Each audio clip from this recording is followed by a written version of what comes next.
Hello everyone, welcome to our class this evening. Hello to all our students in the room. It's nice to see guests visiting us from out of town. And hello to you online, all of you online. We're happy you're here with us tonight. This evening is our Deep Dive Wednesday class. My name is Leah. We have a little bit different format on Deep Dive Wednesdays. On these evenings, we have students that have submitted questions to our online area where you submit questions, which I'll tell you in just a minute. And those questions go to Guy, and they're typically from students that want a deeper understanding into a teaching, a poem, maybe a talk that Guy gave. It might be a video they saw, or just a master that you want a deeper understanding into. So we do these every 2 weeks. Tonight we have a number of questions to go through that Guy will answer for us. And our next one is, I think, October 16th. So we encourage you to send your questions in. If you're reading something, if you hear something, and you'd like a deeper understanding, send your questions into guyfinley.org/contact, and those will be submitted. We might edit the questions for brevity purposes, but the essence of the question will remain intact. And for everyone in the room, please silence your cell phones.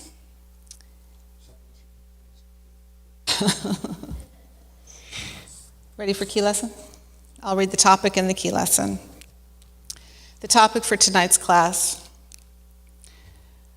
Crossroads and other signposts along the way of self-awakening.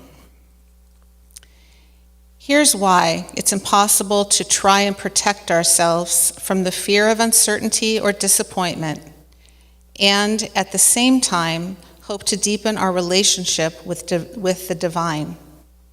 Self-realization is our atonement with the ceaseless revelation that emptiness and fullness are in one another, are to one another, as are the four seasons that seemingly turn from one into the other. And Guy asked me to read it twice. Here's why it's impossible to try and protect ourselves from the fear of uncertainty or disappointment, and at the same time, hope to deepen our relationship with the divine. Self-realization is our atonement with the ceaseless revelation that emptiness and fullness are to one another, as are the four seasons that seemingly turn from one into the other.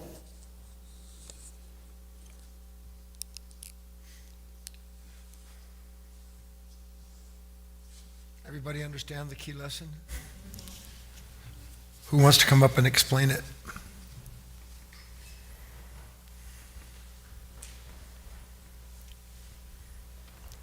I write the talk title and the key lesson for our deep dive discoveries really as a rule just a few hours before the actual meeting, because I want to look at the questions that have come in and assimilate the general direction of them, the gist behind the questions. And there's always something, a thread that runs through every spiritual question regardless.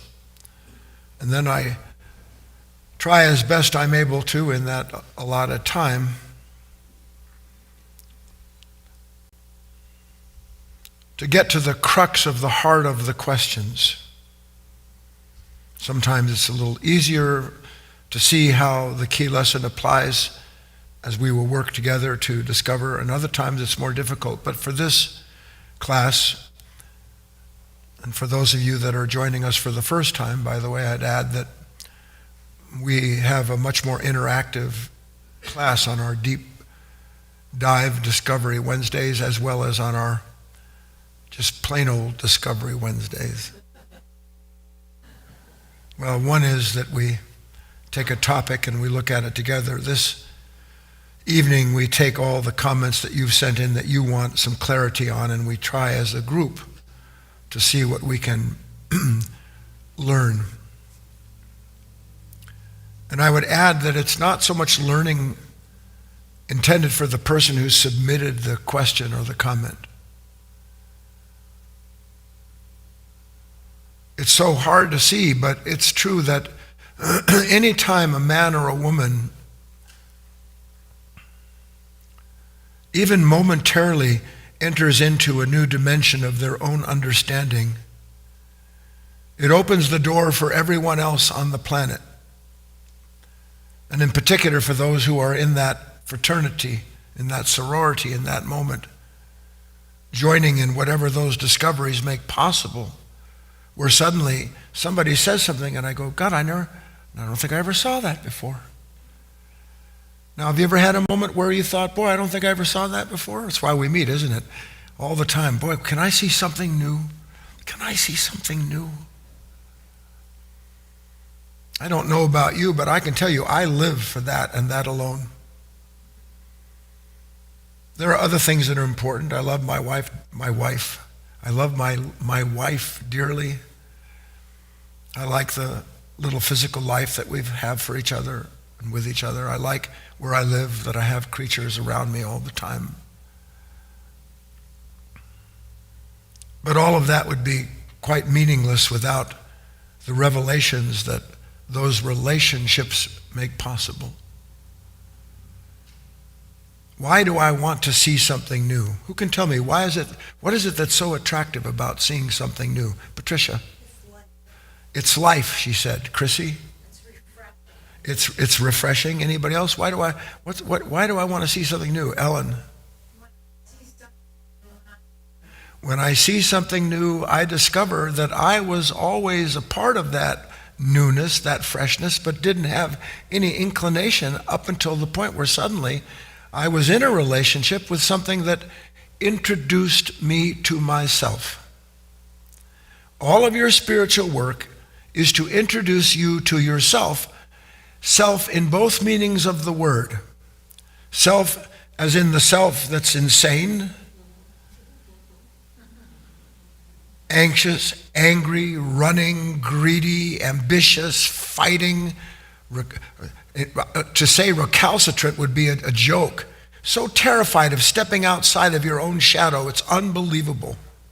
So there's that self.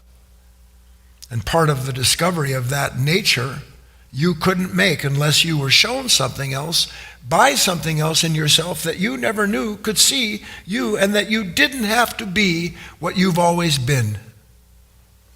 So when I see something new, it's exactly like somebody taking away a wall.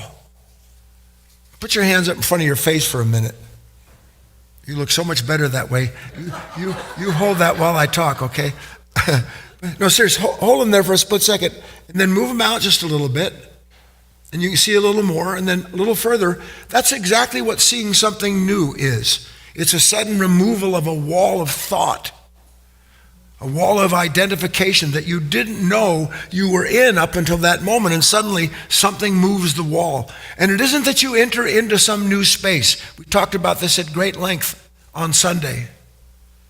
It's suddenly you realize that I've always been in a larger space.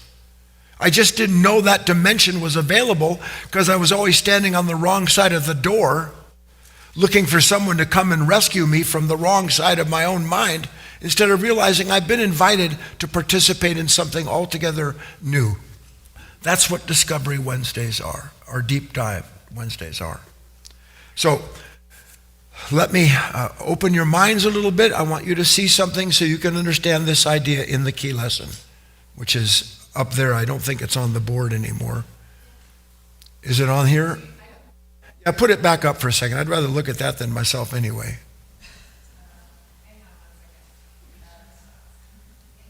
Well, there we go. Hang on, everybody.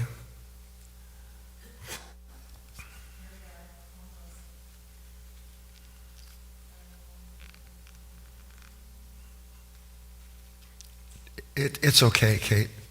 We can just go on. I'll read it, okay? There it is. What does it say? Hope to deepen our relationship with the divine. Self-realization is what?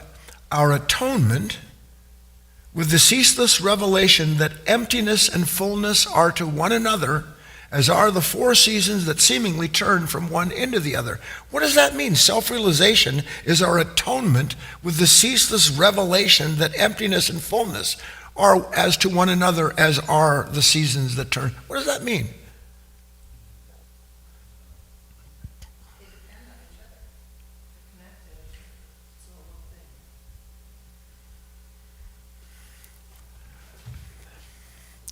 It means that you as a human being are, if you want to use the words, a dimensional nature.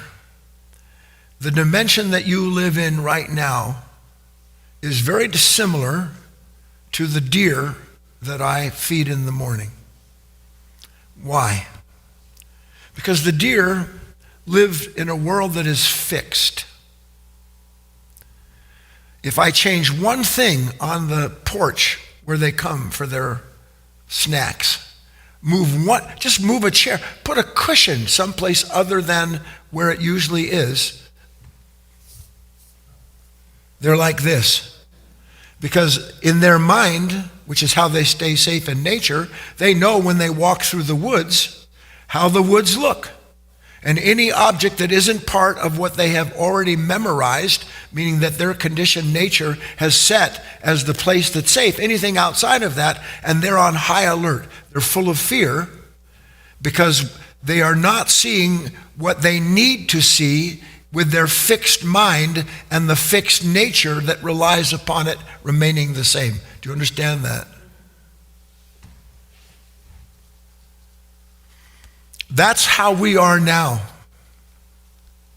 But not knowing it, which is part of why it remains fixed. Your mind seizes on something that seized it the day before, that seized it last week, that seized it when you were 10 years old, when you were 15 and 20. Your mind made an image out of something that allowed it to understand the disturbance it was experiencing. So then in ascribing to the image the knowledge that that mind gave to it, that mind could then fix that place and your relationship to it, so that any time you enter into that relationship, you have a fixed understanding of it, what you expect and what you don't want to see. Do you understand that? And the minute that anything changes in that environment, in your relationship with others, some of you get frightened looking in the mirror because you have to kind of reimagine how you're supposed to look. You have to think about all the time how your life is supposed to be. You are not the one thinking those thoughts. You are a nature that believes that its identity and what it is identified with are absolutely mandatory for it to feel secure. This passage in the key lesson, which has come down, but it's fine, leave it down. Our atonement with the ceaseless revelation that emptiness and fullness are to one another as the four seasons that turn from one into the other. I want to ask you, can you keep the summer, can anybody here keep the summer from becoming fall? Can you? I see, you seem so sure. Well, how about, can you turn this summer backwards into spring when it's all hot like that? Can you turn it backwards? Can you turn it forward? Yes or no? Why not? I'm not being facetious. But it would be a fool's errand, wouldn't it? To try and change the movement of the seasons into something that suited you better, or that you could get rid of what makes you bitter and take you back to a better season in your life. You understand that would be insane, don't you? What do you think you do all day long?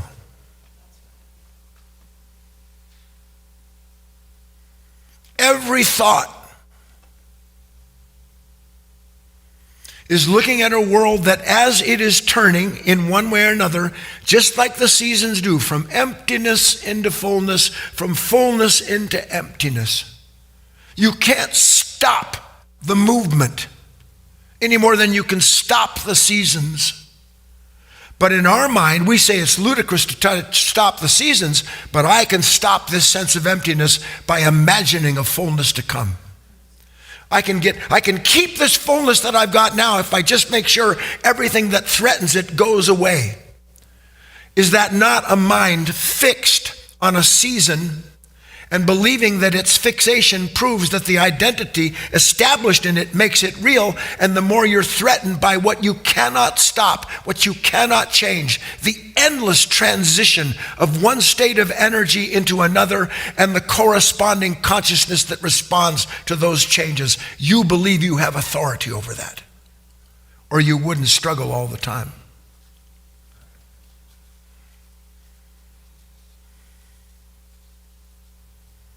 Do you know when, and this is all in levels and scale, and we'll get into it in a minute as we go through our deep dive submissions.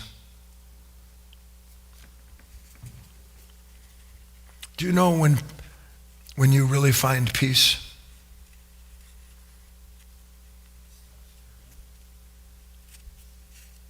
When you understand that for its fullness or its emptiness, it has nothing to do with you. So you don't fear the loss of fullness, and you don't chase after something to change the emptiness. Your mind isn't all the time caught up in a little hamster activity running on a wheel, trying to figure out how you can escape the sound of your own footprints, the shadow, figure out how to escape the shadow of yourself cast by that little warming light up there in the corner of the cage, running.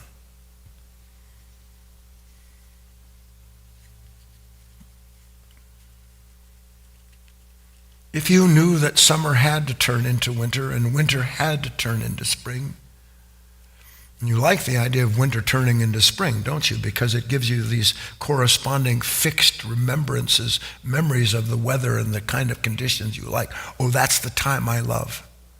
So that the time you say you love is what sets you against that which doesn't exist without it.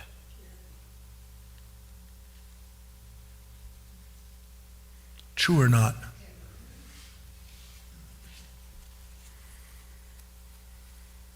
So we spoke on Sunday, just to revisit it quickly, we spoke of this idea of shadows, do you remember?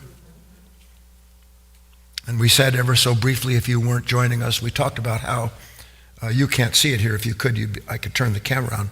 I put my hand in front of this light here, and it makes a shadow. And the shadow is a two-dimensional representation of the three-dimensional object that is cast from it. We talked about looking outside at the tree. You might be able to look down and see a shadow of your own body sitting in your chair there. I can see my shadow on the desk. Of course, there's more light directly on me.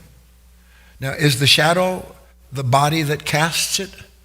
So a shadow is a representation in two dimensions of something that lives in three dimensions. And then we went on to say that if we can see that a shadow of an object isn't the object, then we went on and said, then can you see that the thought of something is a shadow to the thing that that thought holds as being true? They're a shadow. So a shadow, if you want to use these words, two dimensions, lives in a world where it's evident, you can see them. The shadow moves when the object moves.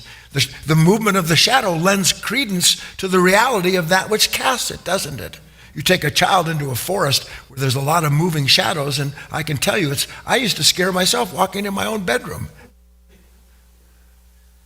What's that? Oh, it's me. That's the whole story. Only you don't know it's you that scares you.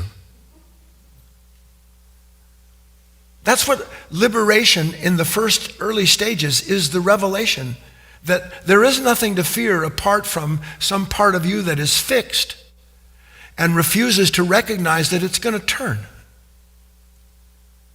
You're all going to shed your body. Is this body the deal? Or is this body a three-dimensional relationship, a three-dimensional expression of something that it is a shadow of something taller, higher, bigger, isn't it? We want to believe that, don't we? Oh, please. And God willing, whatever's behind this shadow, let it never age and always have lots of hair.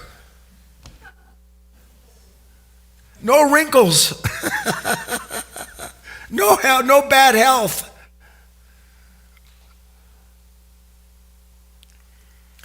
Everything is turning.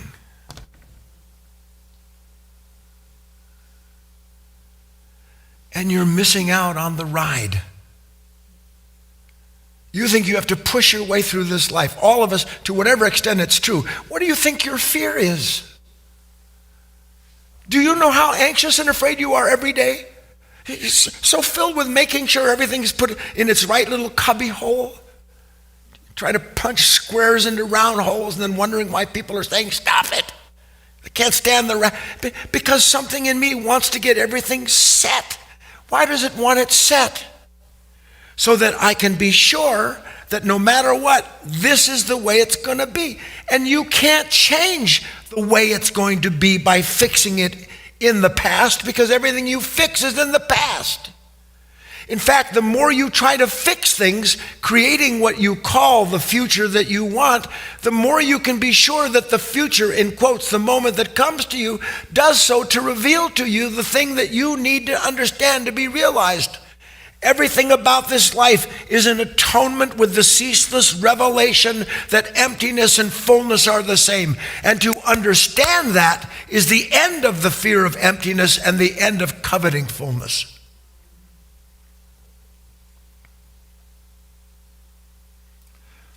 Why?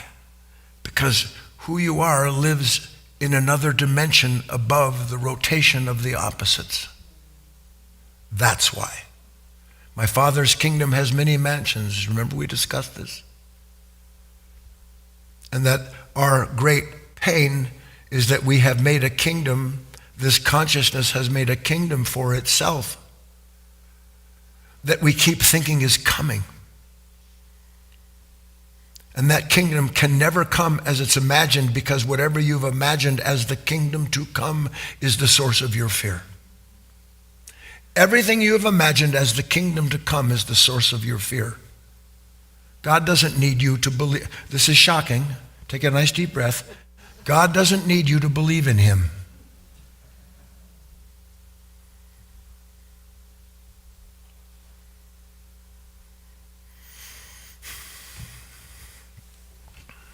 Let's get into some. Okay, our first question this evening. I've recently focused on how powerful gratitude has been to help me. I noticed that gratitude seems like an alternative to habitual reaction. I've also noticed true gratitude tends to lack self and free of all self-interest and seems more like a state of being. I'm not sure how to word it. That said, I'd appreciate it if you'd examine the wondrous aspects, types, and dynamics related to gratitude and how to use, choose, allow gratitude to help us, to help free us. So we at the foundation here, we run primarily with volunteers, and we're always learning something new, and that is supposed to go up on the board so that everybody can see it, so that you're not just listening to somebody rattle something off that you can't even remember what she said. So in a heartbeat, we'll have it up there, and we'll look at it again briefly together.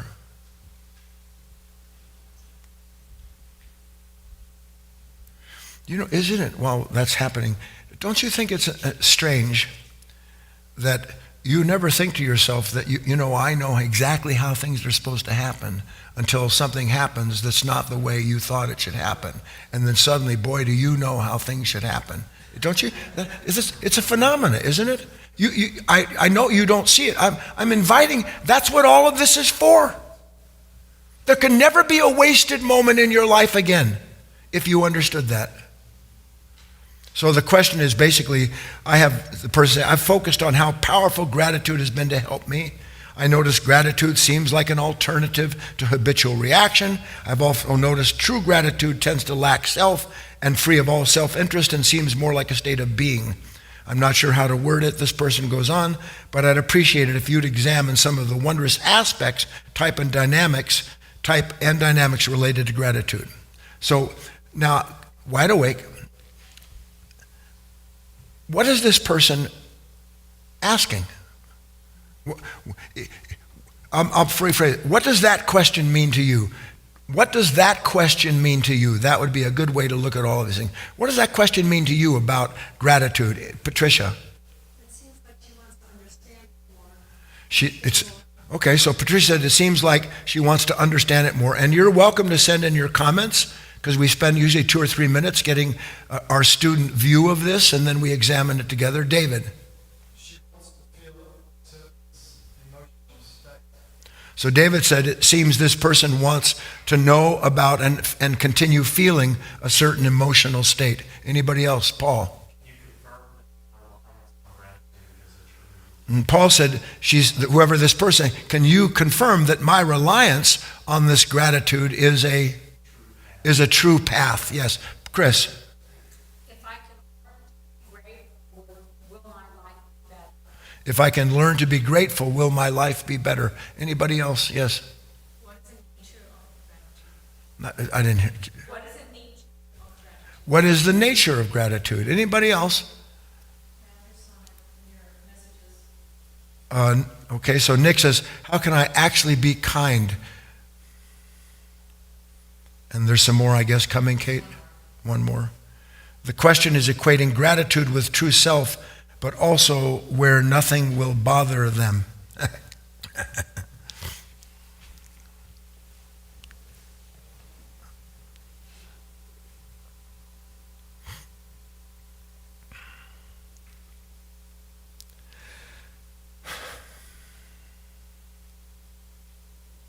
So I'll try to get you involved in a slightly different way.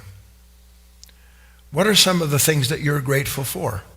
We're working to talk about what this person, what are some of the, do any of you, what are some of the things you're grateful for? Babs? To be with nature. Terry? Yourself?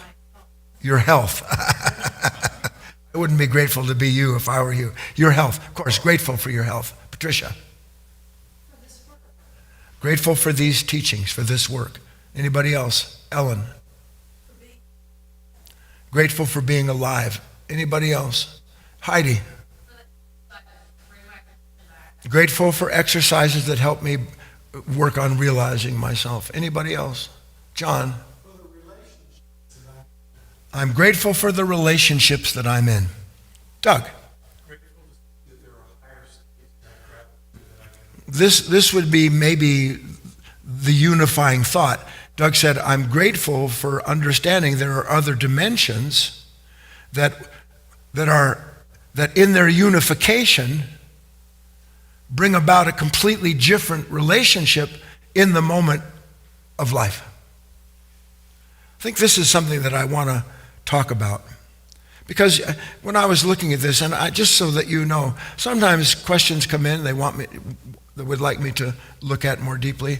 And I'll spend an inordinate amount of time trying to sort out what it is that this person is actually asking.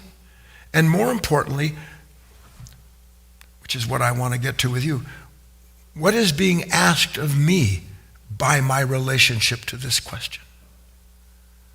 What is being asked of me by my relationship to this question? Life is always bringing you a question. Always. Meaning life is always presenting something to you that asks for your attention. But this mind does not want to deal with everything that life asks for our attention from, because it wants its attention where it wants it. And so when life asks the question, failing to see that life isn't really asking a question, life is saying, what would you like to see about yourself right now that you don't know? That's what it's doing. But I'm never there, because I dismiss anything out of hand that, like, well, I'm not going to deal with this. I don't have to deal with that. I'm not about to go do this. What, are you out of your mind? Because in my mind, when something is asked of me, if it doesn't suit exactly what it is that I think is good and who I am that should or shouldn't do it, forget about it. And so life runs by you without you even knowing that every last one of those moments is saying, would you like to see something about yourself you have never seen before? Even if seeing it means you see, I don't have a clue how to address that. Because even that is a discovery. Whether you call it the revelation of an affirmation or the revelation of a negation. Affirmation and negation are a single movement, like summer, winter, summer, and fall. Summer, winter, spring, and fall. It's a singular movement. And to understand the singularity of the movement is so that you can come into relationship with what life is asking you. Is you're beginning to realize, you know what, I'm part of this movement.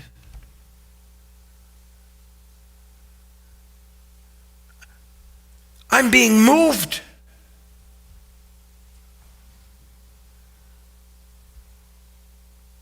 And in that revelation that life is saying, what does this mean to you? What does this do to you? What is this for you? That in that moment where life presents that, as does something as seemingly innocuous as this question, you suddenly realize, you know what, I'm always asked to be involved in life.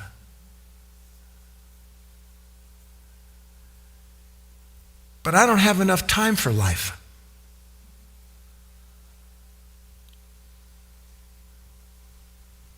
I have people to see, places to go, things to do. I have things that are fixed in my mind that I've got to deal with, even though they may be days, hours, or years away in my imagination, and everything in the future is in your imagination and no place else.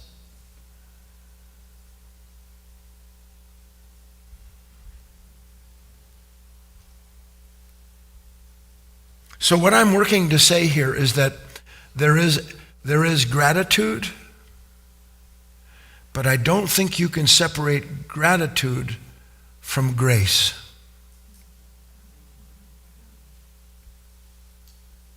Because there's gratitude, and you all know this, and listen to me, better to have gratitude than not.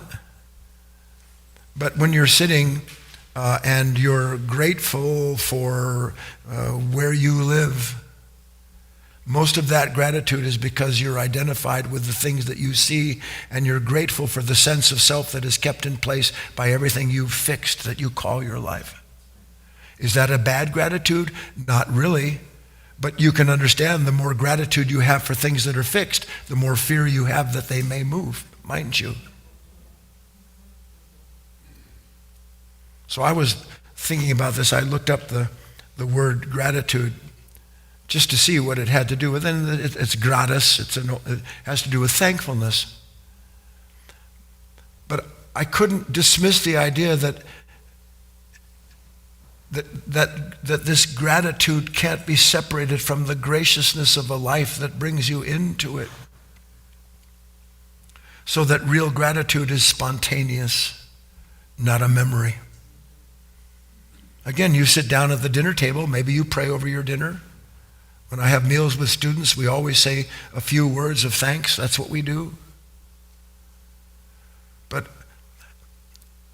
And forgive me, how empty and dry and dead it is. People sitting and reciting their prayers over food. No feeling in it at all. No real gratitude. Just the mechanical man, the mechanical woman reciting what it is that they had been taught to say so that they can be responsible in that moment and then get on to eating completely unconsciously. Can a machine have gratitude? Or what if it's AI?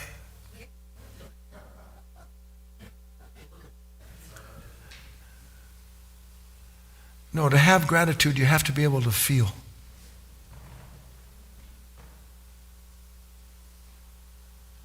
And there's a difference between feeling gratitude and giving yourself a sense of being grateful. One confirms you. The other reveals to you that you are part of a much bigger life, another kind of movement, another level of understanding. And it just visits you. I don't know about you. From time to time, I'll pour myself a glass of water, and while I'm drinking that nice, cool well water, I'm flooded with gratitude. My mind doesn't say you should be grateful for this. There's just gratitude because all of the senses, all of the feelings, everything about the mind is all of a sudden present to itself, and it is grateful for having that water. Grateful for being able to get into a shower. The loveliness of water, washing the body clean. You don't think to yourself, I should be grateful when I get into a shower. But the relationship between you and the conditions in the moment and what the conditions are asking you to experience and what you're willing to give yourself to produce a spontaneous kind of gratitude. Why? Because grace has given you these things in that moment to experience as something that is added to you, that you don't deserve, by the way. Gratitude has no sense of what's the word? Not deserve. Of what? Entitlement, yes. So I'm going to move on here for a moment, but I want you and this person I want you to open your minds up a little bit. I could watch while I was talking to you. Some of you almost never have any gratitude at all, and you feel guilty. Does guilt prove that I have gratitude? No, it just proves that I'm not alive. With God as my witness, gratitude is part of the grace of life. And unless you have the grace of life, which isn't fixed, but that is always revealing in the parts of us that are, you know why you don't have gratitude? Because you're fixed. We're more dissatisfied than we are satisfied. Yes or no? Can there be gratefulness and dissatisfaction? Does resistance have any form at all of gratitude in it? How about wishing things were different? Sometimes I shock myself.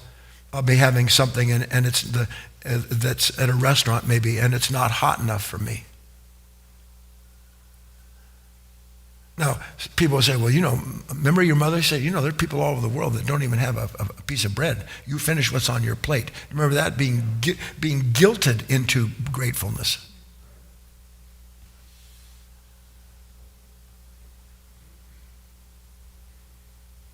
Everything's upside down. So the question had something to do with this idea to appreciate, examine the wondrous aspects, types, and dynamics related to gratitude. There's 10,000 different forms of gratitude, isn't there? But I would strenuously say only one source of it. Everything else is a dimension of it, isn't it? So we're looking at this idea that gratitude, like all other things, belong to a level of awareness in which, when you are fully present, you don't have to be grateful. You are inseparable from the graciousness of that which has given you a life. Let's go on. Okay, our second question. Would Guy please address the idea of the dark night of the soul? What I guess I would call a time of great unknowing.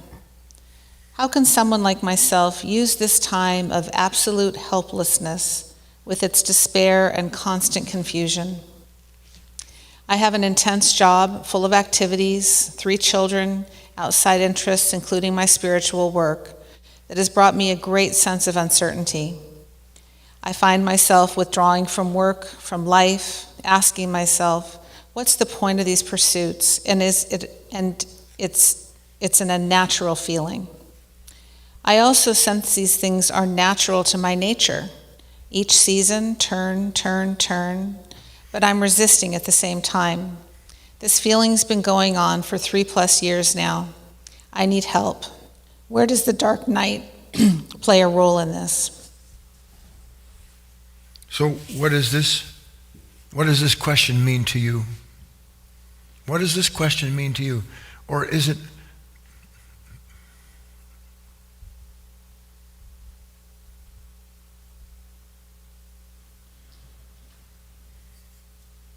how did we lose the capacity to care?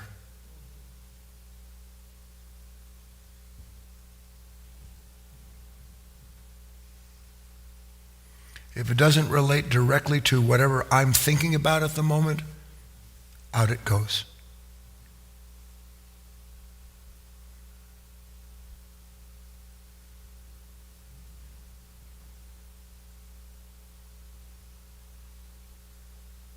Do you think this person's suffering is any different than your own?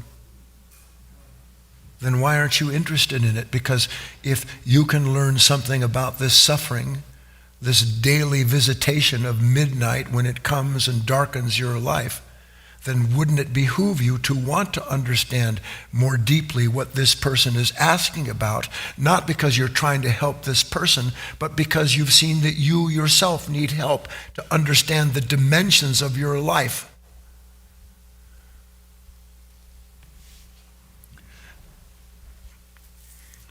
What is this person asking, Chris? I feel overwhelmed and pulled in 100 different directions and Okay, see, this is good. This is good. Chris said, I feel overwhelmed. I'm pulled in 100 different directions. I'm overwhelmed. Now, how does Chris attribute that to this person's question? Because that's Chris's dark night.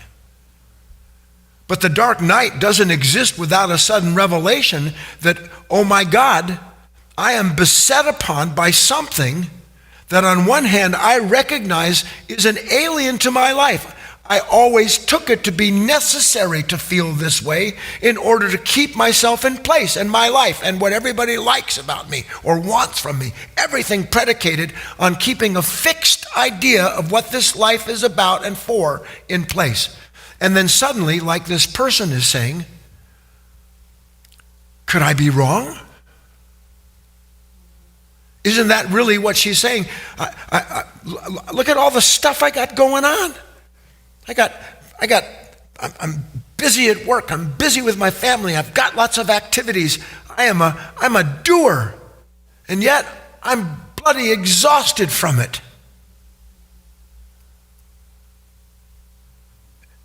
And I want to understand what's happening because as a result of my studies, as a result of your studies, I'm beginning to see, she said, he said, that I really don't want to keep doing this.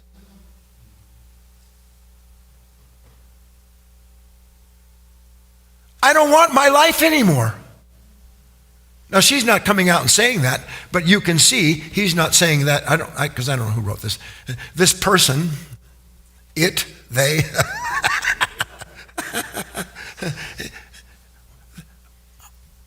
I don't know what to do. And because I don't know what to do, now listen, because I've always thought I could see what I was supposed to do in order to keep this sense of myself in place, suddenly the light, what's that old saying? The light at the end of the tunnel isn't the end of a tunnel, it's a train coming my direction. So can this person separate what they're calling the dark night of the soul? Can they separate the dark night of the soul from the advent of a light that is showing them they have been in the darkness their whole life, only didn't know it because the feeling of self was so powerful that it could never be even second guessed? Because even to do so in our culture, people would tell you, yeah, but you've got to this and you got to that, and besides people this and people that, and you just go along because that way I don't have to enter into any contrast between something in me that sees the futility of my life as it is versus something that says, well, what are you going to do? So the dark night is the nature suddenly thrown into a state of consternation because there's conflict between the mechanical movement of my life and everything that's been created by my actions, all of my responsibilities.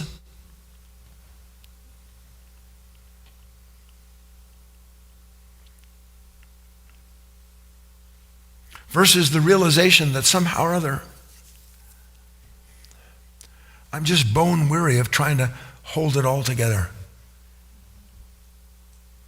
So that the dark night for this person and for everybody in scale is what? It is the sudden realization, to whatever extent it takes place, when that which I have always called a natural feeling about myself, my beneficial, gracious, all-giving, totally kind nature. Yes, that's sarcastic. It suddenly starts to suspect, well, maybe that's not who I am. I've never questioned who I am before. Do you know that 99.9% of human beings are born into a body, given an opportunity to enter into a completely new dimension of their own life, where by the advent of a divine light, they could begin, and this is why people don't do it, to question everything they've called their life. And why do that? So that I can sell all. But I can't just sell all. I'm visited by a terrible uncertainty, because this is what this dark night of the soul is. At every level is uncertainty. Boy, if you can follow me, you'll get something out of this. When emptiness turns into fullness, is there any point at which there's uncertainty? Where is the uncertainty in the movement of the seasons? Where's the uncertainty in the ocean, the rain, the streams, and the ocean and the rivers? Where's the uncertainty in that? Is there uncertainty in it? Or is the certainty in the eternal fact of a principle that continues to perfect itself regardless of the conditions that give rise to it? That's there, isn't it? What's my uncertainty? I'm uncertain. What's my uncertainty? Because without knowing it, and this is knowing it, my mind has started the race in a fixed place.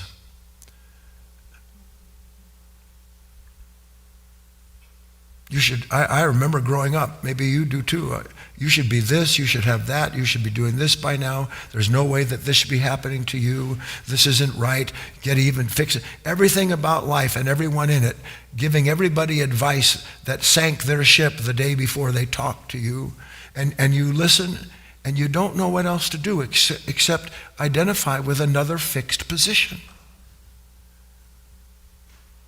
So here's the point of this. I'm brought to what feels like an uncertainty in this turning of my life. Yes or no? Well, did I cause the turning? I'm experiencing something in this. There's a movement and something's happening and I'm uncertain about the movement. That's what she's saying, yes or no? Well, did I cause the movement? Or is there a movement revealing to me where it is that I'm fixed? And listen to this, and I don't know what to do about being fixed. Well, if you didn't create the movement, and the movement is part of a broader circulation in which all human beings are invited as divine creatures to realize another dimension, isn't the revelation that I'm fixed another dimension? Please, if I don't know I'm fixed and I discover suddenly how identified I am with my money, my health, my family, my friends, the creation of dependence, all that, if I don't know that and suddenly I see it, something outside of that nature revealed it. Because I couldn't see it. She couldn't see. Look, whatever it was, I don't have it in front of me, but a year ago, 2 years ago, 6 months ago, 2 days ago? You mean I'm that addicted? I'm that addicted? My mind, just like, it's like, you know, the horse goes out on a ride and then at noon, that's when it turns back to the barn. Have you ever been on a horse headed back to the barn? I can assure you I have. Suddenly the horse is headed back to the barn. And I didn't ask it to go back to the barn. I wanted to go on for like another half hour. But it wasn't going to happen on a runaway, insane animal, by the way. So I see, I'm fixed in these patterns. I'm fixed in my beliefs. And instead of being grateful for the graciousness of the divine to show me that fixed nature that I never even knew to any degree at all, how attached I am. See, you see this as a bad thing. One day, you won't see it as a bad thing. It'd be like somebody saying it's a bad thing to get above the level of the valley where it's storming, because now I see just how big the storm is. It's a good thing. Only you have to get on the right side. You have to get on the bright side of the dark night of the soul. Every human being has a dark night of the soul every day. But what I'm trying to point out here, as we're running out of time too quickly, the dark night of the soul is a in quotes terrible to the soul that's been covered up, veiled. The sudden, essentially required experience of something that is being moved, acted on. And then to realize that this dark night, and this is critical because we all have them. You know, a depression can seem like the dark night of the soul, can't it? You know, stuff, bitterness, anger. When is this ever going to end? Have you ever thought, when is this ever going to end? Why is complaining always nasally? Have you not noticed that? You pay attention. People start wanting, like that. You know why? Because there's like 1/15 of a person talking. That's why. The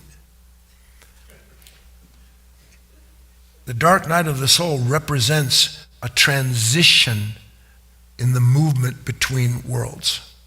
A transition, not a fixed state that the fixed nature wants to make out of it so that it can fix itself one more time, give itself a fix. Is there anything that's dark? I'm gonna give a whole talk on this.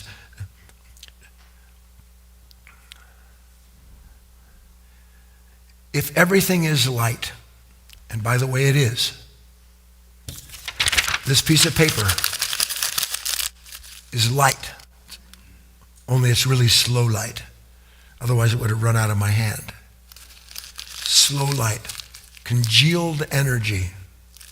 Still light, isn't it? Well, where's the light in it? Where's the light in the darkness? Unless the darkness is just a phase of light. Darkness is a phase of light. It is one of the movements of it. It is one of the expressions of it. But only in a world where this mind constantly sees things as it does, as being, that's dark, that's light. The dark night of the soul is your experience of a transition between who and what you have been, what you are being shown that you can no longer be, and you have to go through that to realize the other dimension. Clear enough to some extent? Yes?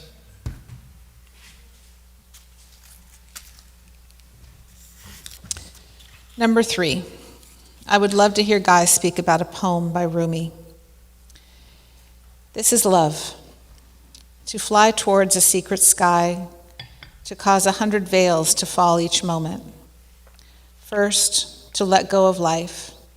In the end, to take a step without feet.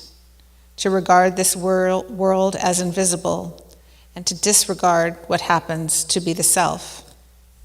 Heart, I said, what a gift it has been to enter this circle of lovers, to see beyond seeing itself, to reach and feel within the breast. Now, you know, I don't know how these things fall on you.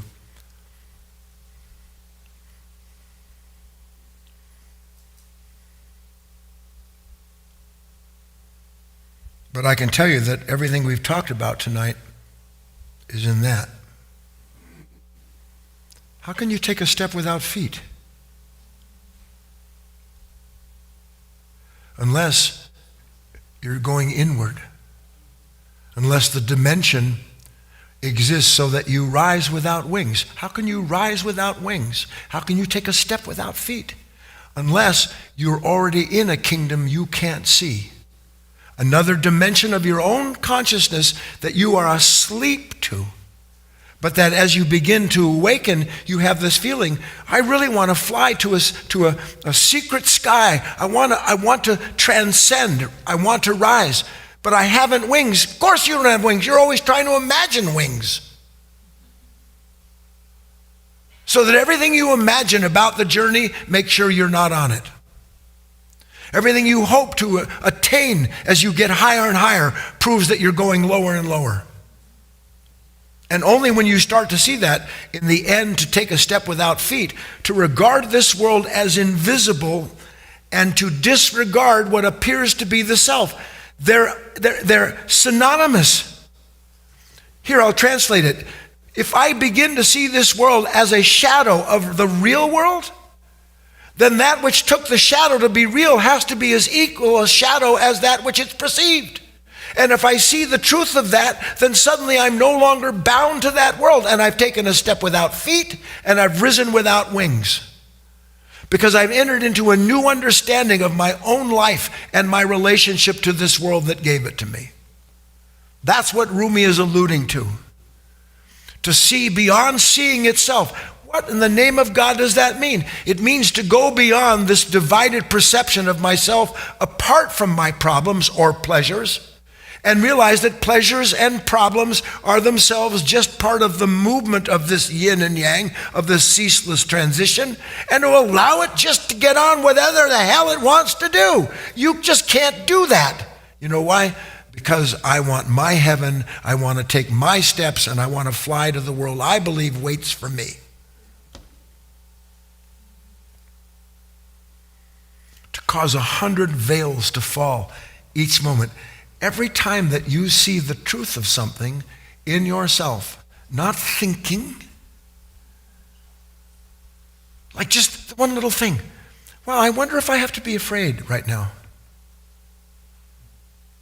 I mean, I can feel my mind, it wants to start phrasing and working out how to deal with this person. I got this problem. Tomorrow, oh my God, tomorrow I'm going to go see oh no. And what if in that split second, instead of participating in trying to make what is fixed in your mind so that you can avoid whatever you fear, what if you recognize that this thing is just moving, you're being moved with it, and then allow all of that to take place without getting involved with anything you identify? What happens in that moment when I see that it is what I'm identified with that is the problem, not the condition that I'm blaming my pain on? What happens in that moment? A veil falls away. Doesn't it? Jesus, well, that's amazing. Remember we talked, prove it? See, if you were doing any of the work, it wouldn't even be a question to you. I wonder what would happen if I just once in my life, instead of doing what fear tells me to do, I decide to meet that fear with what I know is true about fear, and I let it run its course to see what can happen to me. And you know what you find out? A veil drops away. And what's the veil? Identification is 1,000 veils disguised as one. That's what identification is. 1,000 different veils. Because I see life through 1,000 different eyes, each and every one attached to and dependent upon what it's fixed itself on. These things that Rumi or any awakened master writes and speaks about, to see beyond seeing itself. You know what to see beyond seeing itself means? To see without thinking.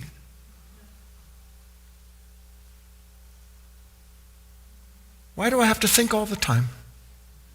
Honest to God, see, these are real questions. Why do I have to keep thinking? Because that goes back to the dark night of the soul person. I realize that all of my thinking has done nothing.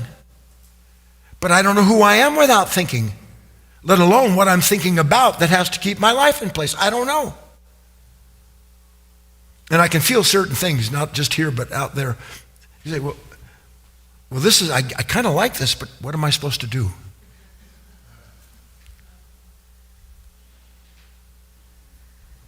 See, doing is inseparable from fixation. Effortless life is you understanding that you are, as the key lesson said at the start of this, you are an intrinsic part of all that is moving. You are that which everything moves through. That's what you are. That's your true nature. Now you are that which fears the movement of anything that challenges what you're fixated with. Now, you say, well, what am I supposed to? You're supposed to see that? If you see that, then you can't keep doing that. And here's the rub, and I'll end with this. But I don't know what will happen to me if I stop doing that. Yes or no? Well, okay, this is not a big question. You ready? Okay, so if I don't know what will happen to me if I stop doing that, what should I do? I think I'm going to stop doing that and see what I see. Because if I can see everything I've been doing, thinking that it's going to deliver me to a life that's all done, and I realize I'm the one who's getting done in, then maybe I'll learn something about the nature that presents that life to me. And that would be another dimension of understanding, wouldn't it? And those are your steps. One by one, I'm using a manner of speaking. You don't illuminate a room by one by one by one. You illuminate a room by turning up the energy in a bulb that it gradually illuminates more and more and more of the room that it's in. You have the capacity to be an illuminated creature, discovering that everything that is being illuminated by you is in fact a part of you. 7 o'clock. Let's take a break. We'll come back and have our dialogue.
All right, welcome back to part 2 of our class. My name is Kate, and I'm going to give a quick announcement here before I hand the reins back to Leah and Guy. Just wanted to remind you, if you already know about it, and let you know if you don't know about it, that we have a special talk coming up this weekend, our Sunday of Wisdom with Guy. This is once in a while he picks a topic, a special topic, and presents it as a special class for us. And the one that he's going to be talking about this coming Sunday is how to free yourself from anxious thoughts and feelings with one supreme action.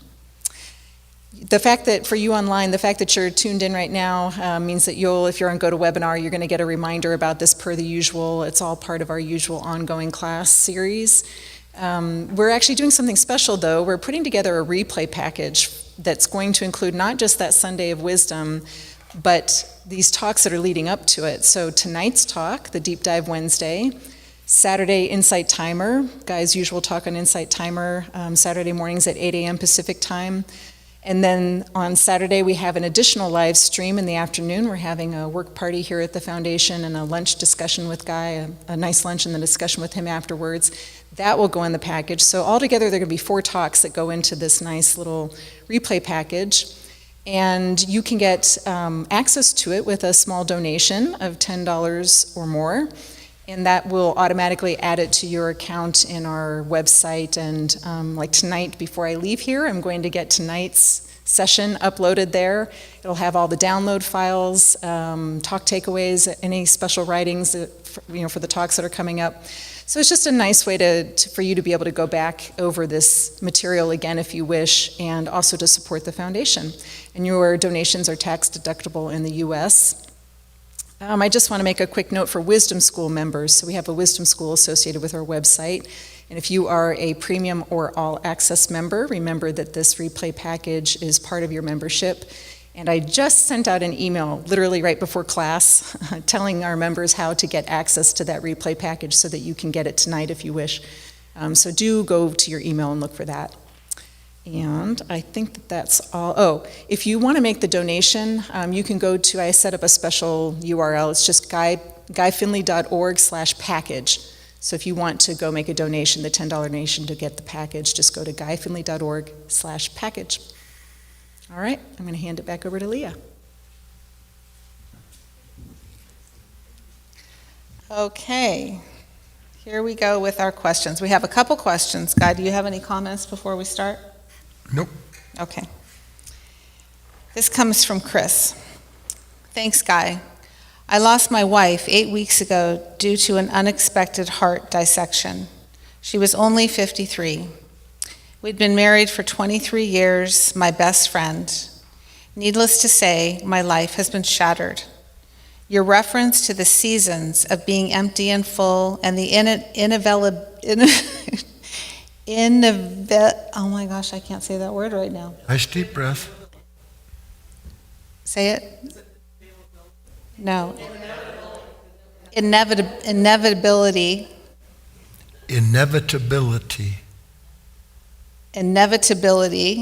Inevitability is interesting. Any thoughts, advice you can offer me is appreciated. On a side note, I was guilty of trying to plan everything for our future together. I had a false perception of being in control of our destiny. Thanks, Guy. Mm-hmm.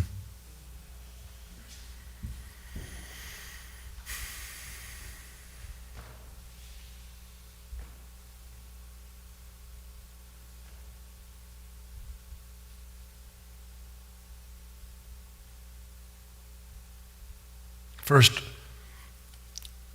all natural and necessary condolences for your loss.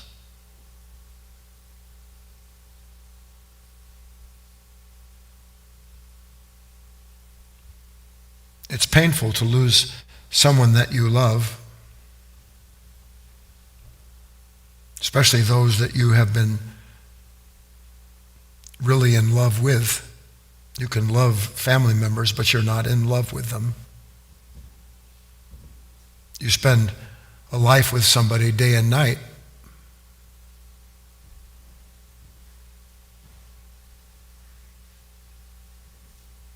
And your by and large, completely unaware of an entanglement, quite literally an entanglement of energy.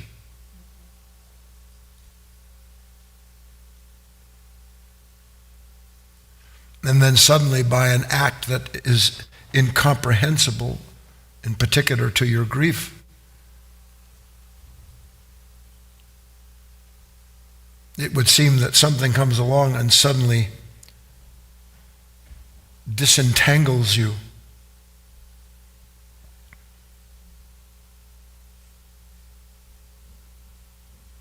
But I don't know, honestly, because I've never really given this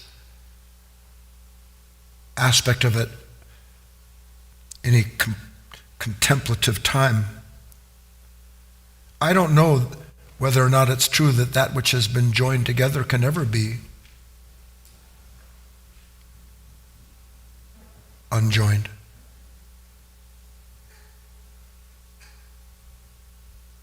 But I don't say that to you because it's not my nature, for one thing, to try and console individuals. I'm not here to console people.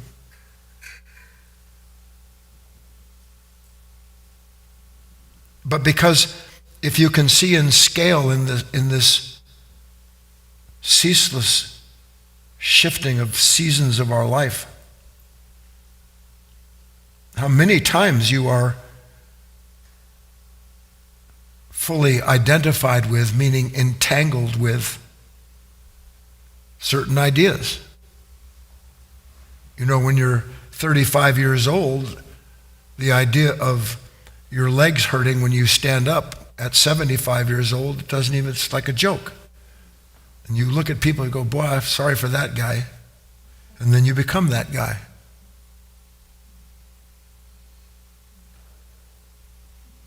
And so an image that you have of yourself is shattered.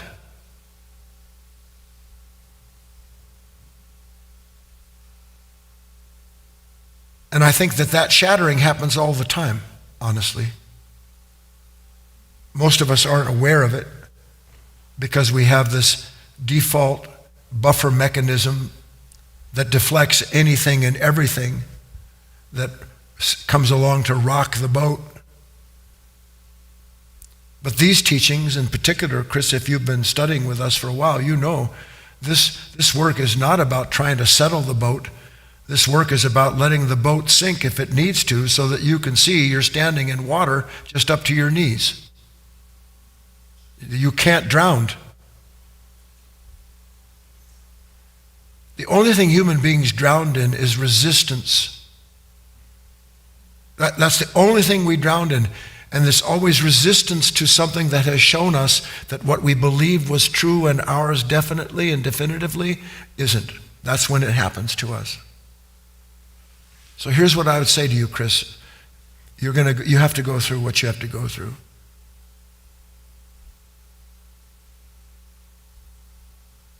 And it has its place, and it has its time. But I have been saying this in one way or another for darn near 50 years. Life comes along, and in one level or another, just like the one person who said, you know, I got 3 kids, I've got a job, I've got a this, I've got a that, and suddenly it seems to me that it's not, that something is shattering my identity connected to that, and I don't know what to do about it, i.e. a dark night.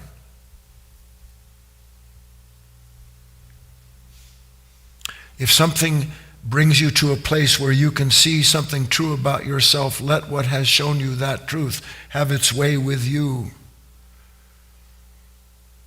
Don't fill the hole in the soul.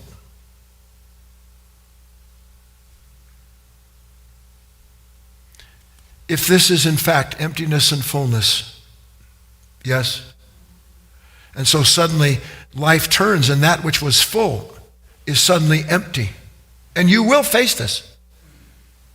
Whether you lose somebody you love or you learn that you're going to die, makes no difference. You will face this. That's what part of being a human being is.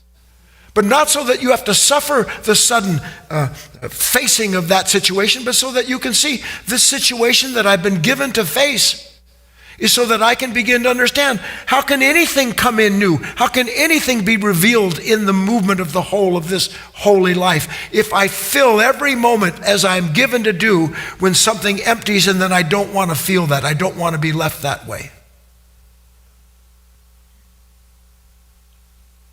And I'll even be bigger than that with you.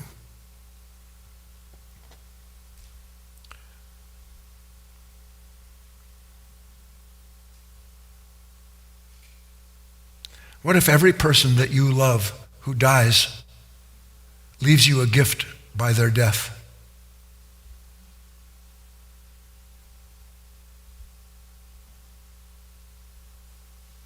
Too much for you to see, probably. But how else would I ever know what now I know about myself? How would I ever know that? How would I ever deal with that inherent conflict? And all of you should know this to some extent. Somebody dies, and you might have wished that they would die a week before that. My life would be better without this person in it. I'd have more. I'd be able to do different things. I wouldn't be always bothered by their phone calls. My life wouldn't be interfered with. And don't you dare lie about that. And you think when you're feeling guilty for that, when the person actually dies, you think you're the one that had those thoughts about that person and about yourself. You never had those thoughts. The soul never wishes harm to anyone or anything. Ever. So here I am, and my wife has died. There will come a point in time when you're capable of using the emptiness. The sooner you can use the emptiness by not filling it, let's help him. What are some of the things that we fill ourselves with when anything unwanted happens, let alone the loss of someone we love? Terry. Self-pity. What else? What do I fill myself with? Guilt. Ellen. Regret. Blame. Distractions. New plans. Trying to work out all that this means so I can shake off what this suffering is about. And the more I think about what this suffering is about, the more identified I am with the cause of it. This work is not for sissies. It's not. You have to get to a place in your life, and most of you aren't even near it, where you're ruthless. You understand every day you're visited by the same exact thoughts and feelings, just dressed differently because the conditions changed. Exact same states, exact same sense of self. And then you don't know that's going on until there's some immense upheaval of some kind. And suddenly here's this upheaval, and I think to myself, where did that come from? It was innate in the consciousness that had built that life for itself and created an identity from it. It was built into it. What if there's a completely different world? There is. But you have to let the divine fill the heart. You have to let the divine illuminate the mind. Not you fill it with regrets or plans, and not you hate for yourself for what your mind was busy doing all that time. I know it sounds strange, Chris. Be encouraged. Try not to get caught up in that vacillation. Most of you don't understand this, but when that happens, there is relief and there's great disappointment. There's a sudden sense of freedom and a sudden hating of yourself because suddenly you feel that way. It's all in there. It's not you. It's not you. But now, because of that, you have a chance to catch a glimpse, a little look into that, so you can get over some of that guilt and some of that idea of a new tomorrow coming where things will be better. You'll see, Chris. Stay close. Okay, if you're on GoToWebinar, go ahead and raise your hand if you'd like to talk to Guy, and we'll bring you in the queue. We have 3 questions, Guy. One, the next one is left over from Sunday's class. Linda says, so are you saying what we see or think we see isn't really there? Okay, so therefore, what are the nuts and bolts in dealing with that, Guy? So we were talking about the fact that we see shadows.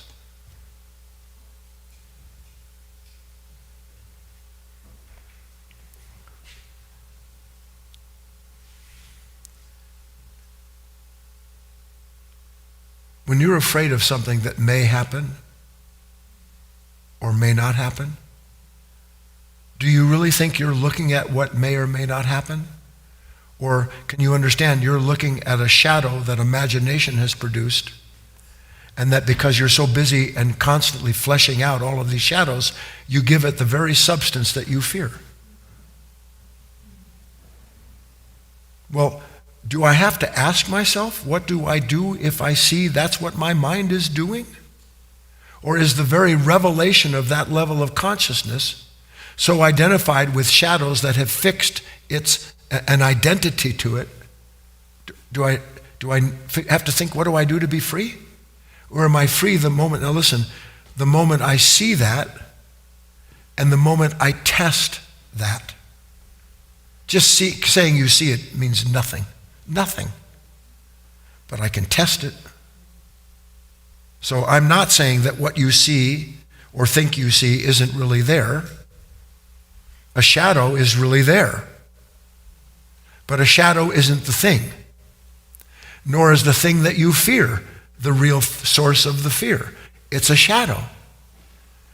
Illumination means that I'm constantly being able to see that which I thought was real as a shadow. See, you, I don't know how to get this across. You think fear is real. And you serve it. Every time,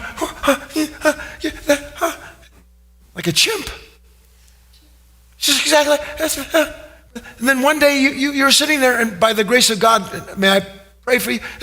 Wow. I wonder what would happen if I just decided I'm done with that. And to be decided that I'm done with it isn't to be done with it, it is to be done with your usual relationship to it. Because now, in that new observation from another level of consciousness, you know I can't be complicit anymore. That's my aim. And then I find out, Jesus, I'm still complicit. Now I have another dimension of understanding, don't I? Now I see something about myself I could have never seen if it weren't for what had happened. Let's go on. Okay, we have a question from Gino. I'm a native of Colorado, but I happen to be in a town near Tampa Bay, Florida. I've been practicing seeing the uselessness of fear, having never experienced a hurricane before now. Talk about movement. Sunday's exercise about covering one eye and seeing that dimension, then uncovering that eye and seeing what's around me, and then bringing myself back into now and seeing I have no control over the wind and rain tomorrow. Is being excited to experience something new the same as fear?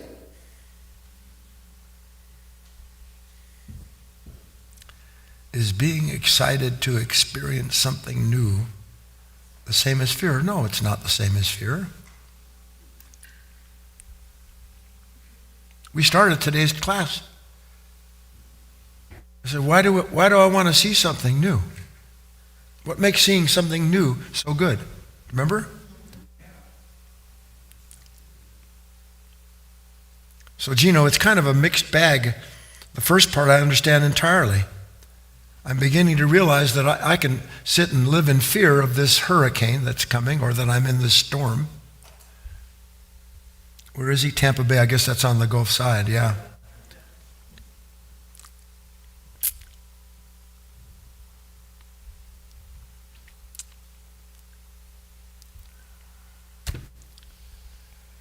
See, I just, everything brings me back to the exact same understanding.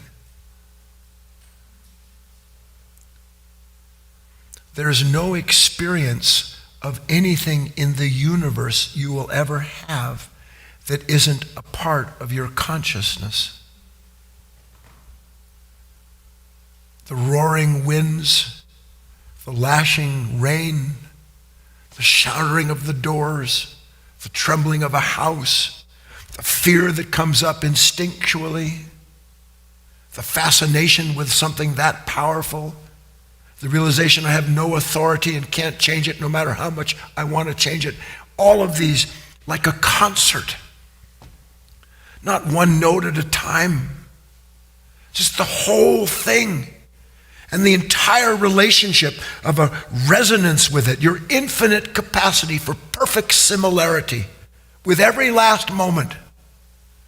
And to understand that capacity for perfect similarity is always placing you where you understand whatever it is that's moving into and through you is a revelation of yourself you didn't know. So you know something new about yourself. But there's no one there collecting that knowledge. There's just the endless revelation of my actual relationship to the moment. That's what life is. That's what being awakened is. You want to know what an awakened life is? I just described it to you. You welcome all comers. Not because you're brave, but because you know you've been a coward your whole life. And you can't be complicit anymore with that kind of cowardice. I'm going to find out for myself. Last one, if there's one left. This is the last one. Rebecca says, I know Guy doesn't give advice, so this is my cross to bear. It feels paralyzing to be in the dark night, which makes finding the energy to sell all and follow me a seemingly impossible, heavy solo lift for the one in the darkness. I assume that's where faith comes in, to trust that the crooked places will be made straight. Just hoping this legion of eyes don't do something stupid or a series of stupid things that leads deeper into the darkness. You know, a crooked man always walks a crooked path.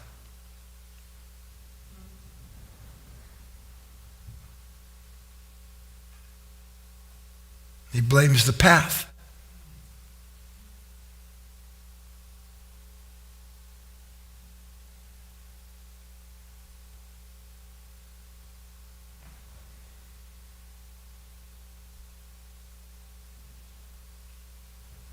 I'll answer your question, Rebecca, in a different way. Can I close my computer? Yes. I have to ask permission for everything. Mama.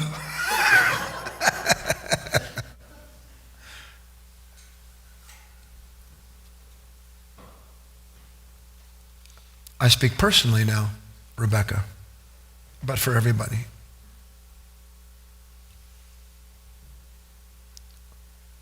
With absolutely no equivocation. Even though I would have almost done anything possible to escape those moments. The most valuable moments of my life have been the ones that have been the darkest.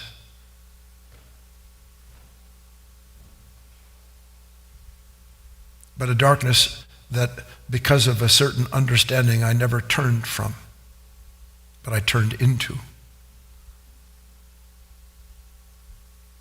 The light that you seek in this dark night of the soul is not in the conditions that you blame.